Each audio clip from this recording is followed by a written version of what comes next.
Welcome to Dialogue. Today we are diving deep into a paradox Yeah. that really defines so much of our modern life. It really does. I mean, just think about it. For so many of us, our entire social life, how we talk to people, how we keep up with relationships, even how we, understand our own value. It all happens through this little glowing screen. Yeah. We're constantly performing. Yes. Our identity isn't just lived. It's edited, it's curated, it's broadcast in real time. It's a performance. It's a performance. It's a totally new operating system for being human. Yeah. And if you've ever felt that kind of low-level, constant exhaustion under everything. You're not alone. That exhaustion is the key signal we need to be looking at. Okay, so what is that signal telling us? Well, when we really look at the architecture of this whole digital world, two things become incredibly clear. Correct. First, validation. That feeling of being seen and approved of. It used to be messy. It was qualitative. A shared look, a conversation. Exactly. A feeling. Yeah. Now it is just ruthlessly quantified. Attention isn't a nice side effect anymore. It's the actual currency. Attention as currency. And the second thing, which is maybe the most important takeaway from all the data, is that our internal emotional state, our mental health, has become the quiet collateral damage in this whole thing. Quiet collateral damage. Wow. That elevates the stakes immediately, doesn't it? It has to. So our mission for this deep dive, it's not really to, bash the apps or the technology itself. No, that's too simple. We're looking in the mirror. We want to know what this technology has done to us. The internal changes. Exactly. How has this constant performance reshaped how we see ourselves? Is it physically rewiring our brains? And how is it messing with our ability to just regulate our own emotions? These are the right questions. We're looking at how things like comparison and performance anxiety and this deep insecurity have become, well, daily rituals that we all just do now. Whether we realize it or not. So yeah, let's get into it. Let's unpack the architecture of this digital self. Let's do it. Okay, so traditionally, identity was, it was process, right? It just kind of emerged. Organically. Through lived experience. Right. Through real relationships, your culture, your family, all the, the unrecorded moments of just figuring things out. It was internal. It was messy. Yeah. And it was slow. And now there's this new layer, this compulsory thing we all have to deal with, the digital self. And that changes the whole game. It redefines selfhood. How so? Well, this digital self, it's not just an extension of you like an avatar. It's a consciously constructed thing. An artifact. An artifact. I like that. It shifts identity from being this internal state to being an external performance. Yeah. We've gone from, say, introspection to curation. So it's not about who you are, but what you show. Precisely. Think about the daily rituals. A beautiful sunset, you see it, and the first impulse isn't just to experience it. No, it's to document it. Document it, filter it, write a clever caption, and then broadcast it. The moment gets packaged for other people before you've even fully absorbed it yourself. That word packaged is so important. Yeah. Because the digital self has really only one job, right? Visibility. To be seen. If you don't post, if you're not in the feed, it's like you don't exist in that world. You cease to exist, exactly. And to stay visible, the algorithms reward certain things. Simplicity. Simplicity, consistency, a clear look. What we've all started calling a personal brand. Ugh, the brand. So the system actually wants your identity to be predictable. Predictable, consumable, and this is the big one, highly shareable. And that's where the tension comes in, isn't it? Because that's not what people are actually like. Not at all. This is the conflict that frays our nerves. The digital self is optimized to be clean, consistent, filtered. But our true internal selves, we're messy. We're so messy, we're inconsistent, we have doubts, we change our minds. Our real identity is always evolving. But the performance, it's designed to hide all of that complexity. It's a totally unsustainable contrast. So we're basically managing this profound conflict inside ourselves, our real self versus this polished, marketable version we feel like we have to show everyone. It's like running two different operating systems in your brain at the same time. That is exhausting. It is. And the biggest risk, which we see in, study after study on this, is where we put our resources. The more time and emotional energy we pour into managing this public-facing brand, the further away we get from our actual authentic self. Exactly. We create this huge distance. We get really, really good at optimizing for what other people will like, but we forget how to figure out who we are when nobody's watching. When the phone is off. When the phone is off and the audience is gone. So it's a dangerous substitution. We start confusing the appearance of our life with the truth of our life. We start living for the metrics, for the applause. Instead of for, genuine satisfaction or just internal peace. Which is a perfect lead-in to how that applause was completely redesigned by these platforms. The industrialization of validation. Yeah. Yes. Let's talk about that. Okay, so first we have to acknowledge something basic. Wanting people to approve of you isn't a character flaw. No, it's a human need. Evolutionary. It's a core evolutionary need. Our survival literally depended on belonging to the tribe. And getting that approval used to be slow. Right, and it was qualitative. You had to earn trust, go through things together. You had to build a real connection. But the platforms did something totally revolutionary. They took this slow human need and they industrialized it. The industrialized approval. They didn't just monetize connection, they standardized and quantified the feeling of approval itself. Likes, views, comments, shares. Exactly. Approval isn't a feeling anymore, it's a number. And crucially, it's instant, it's public, and it's endlessly refreshable. That combination is the key, isn't it? Yeah. Instant, public, and quantifiable. That's the neurological genius of the entire system. Those metrics are perfectly designed signals to hit the brain's dopamine reward loops. And dopamine, as we know, isn't really the pleasure chemical, it's the wanting chemical. It's the motivation and anticipation chemical. It drives you to seek. So when you post something, you're anticipating that little neurological hit. The notification comes. And that's your direct reward. It reinforces the behavior. And this is where we have to talk about the core mechanism of addiction, right? It's that variable ratio reinforcement. That's the secret sauce. Most people get the dopamine part, but this is what makes it so powerful. Because if every post you made got exactly 100 likes, you'd get used to it. It would just become predictable, boring even. Your brain would habituate and lose interest exactly. The magic is in the unpredictability. All right. Sometimes you post something you poured your heart into and You ate crickets. 3 likes. And other times, you post a random picture of your coffee and it goes viral. That variability, that constant not knowing, it's the single most effective way to create addiction and compulsive behavior. The pull to refresh gesture. It's a digital slot machine lever. Your brain learns that a reward might be just one more pull away. It creates this powerful chronic dependency. So posting stops being about sharing something. And it becomes a tool for managing anxiety. Wow. Say more about that. We don't post because we have something important to say.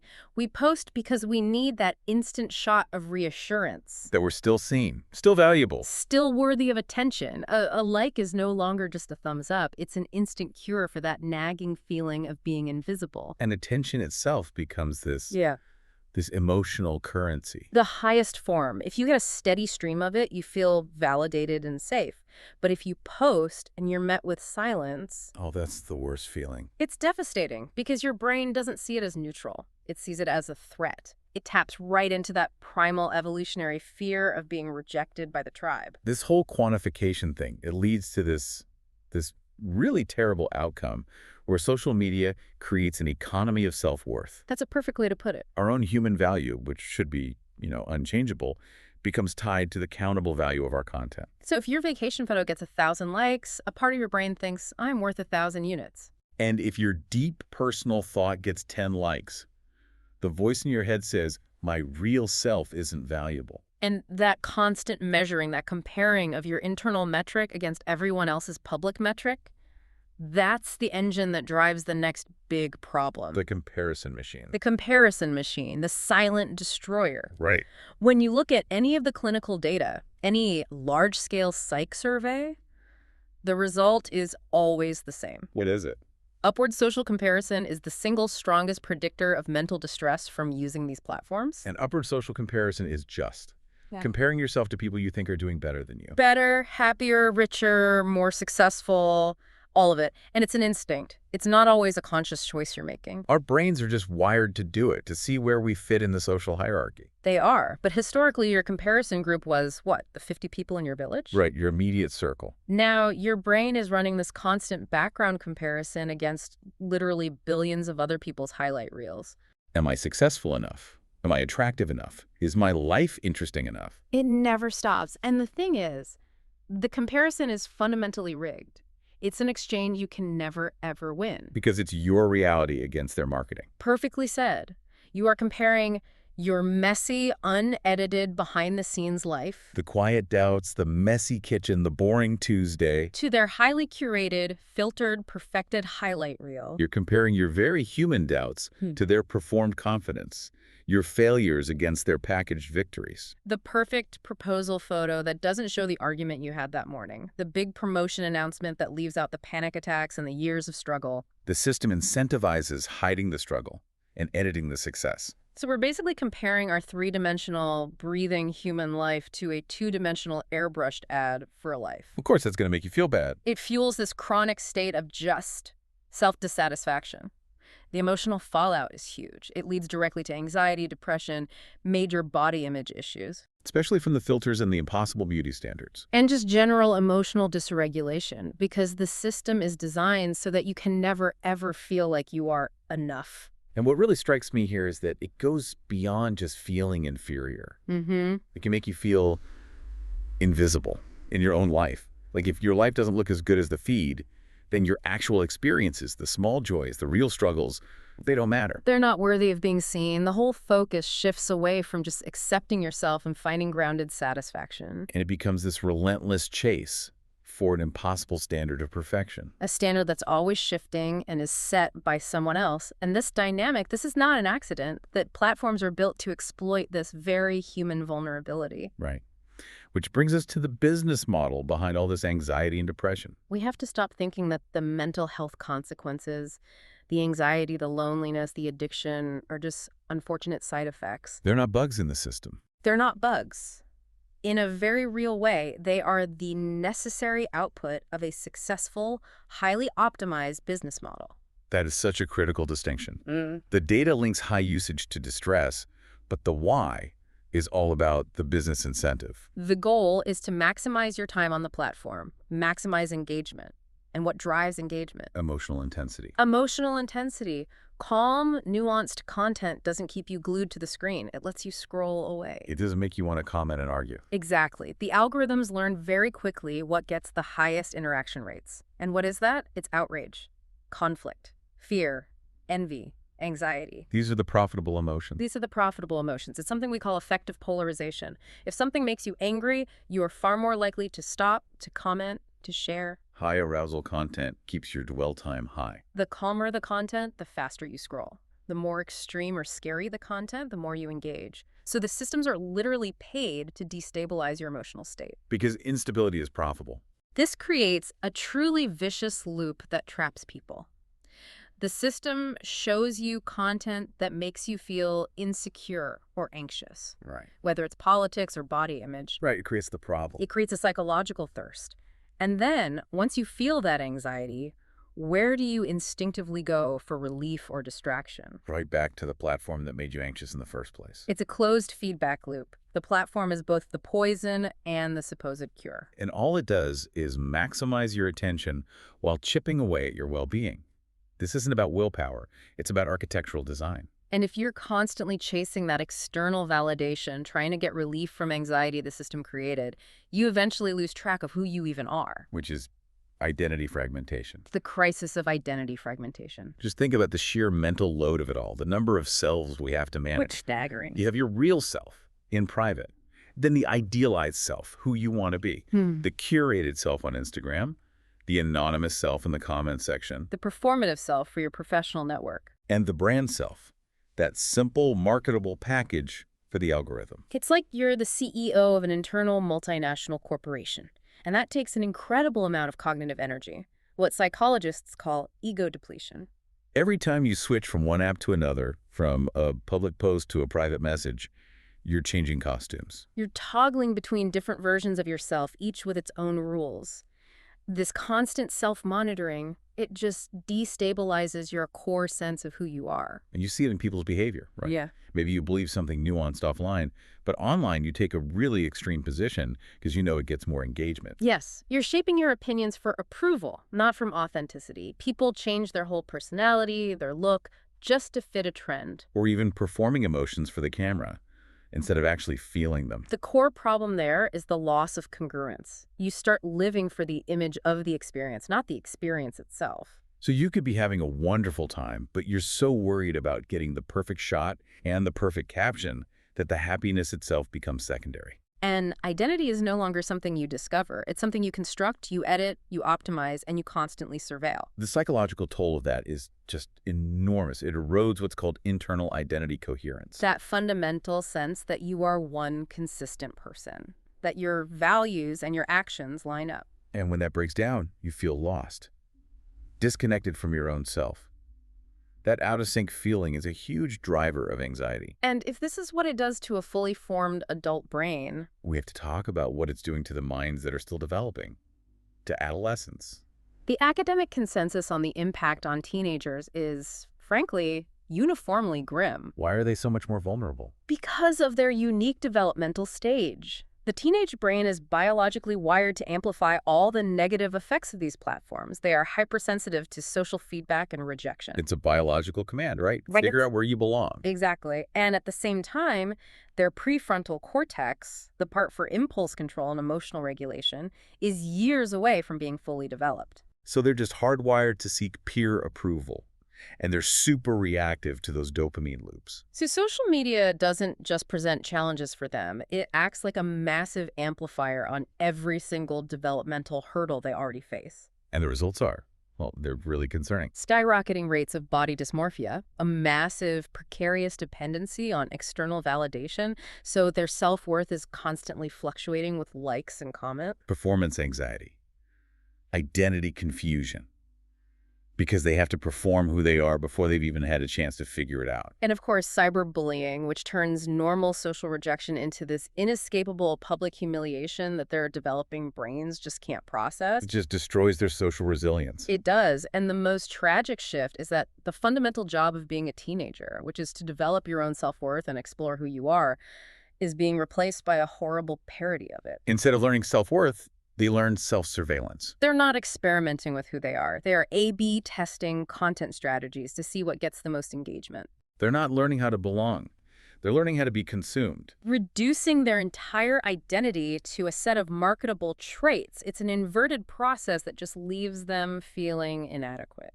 Okay, so if the system is this destabilizing, we can't just throw up our hands. We have to talk about what to do, how to reclaim control. Absolutely. The conversation has to turn to action. And the way forward, from what experts are saying, isn't necessarily just deleting everything. For most people, that's not realistic. No, it's about shifting to conscious engagement. Right. We need a framework for digital resilience, for making intentional choices about these tools that were designed to exploit us. We've sort of identified 7 core principles for this. The first one is the foundation for everything else. Separate self-worth from metrics. This is a mental exercise, right? It's a daily, deliberate practice. You have to constantly remind yourself, your value as a human is not data. It cannot be measured by an algorithm. Your worth existed before the like button, and it will exist after. So you acknowledge the dopamine hit, but you refuse to let it define you. Principle 2 is the antidote to performance anxiety. Build identity offline. Do things that don't make for a good post. Exactly. A strong sense of self is grown from real, unrecorded moments. Spend time on things that only satisfy you. Your identity is built in the quiet spaces between the posts. Okay, number 3 is more practical. Cleanse your digital environment. This is one of the quickest ways to feel better. You are the architect of your own feed. If an account consistently makes you feel insecure or envious, you have to unfollow it. Be ruthless. Be ruthless. And on the flip side, actively follow accounts that give you perspective, that teach you something, or that model real vulnerability instead of fake perfection. Number 4, limit emotional exposure. This is a big one for me. We are not psychologically built to absorb the entire world's outrage and grief every single hour of the day. It's the fuel for the attention economy. It is. So you have to set hard boundaries. No news after 8 p.m. Limit your exposure to emotionally charged content. Protect your own inner peace. Principle 5 challenges the performance itself. Replace performance with presence. Yes.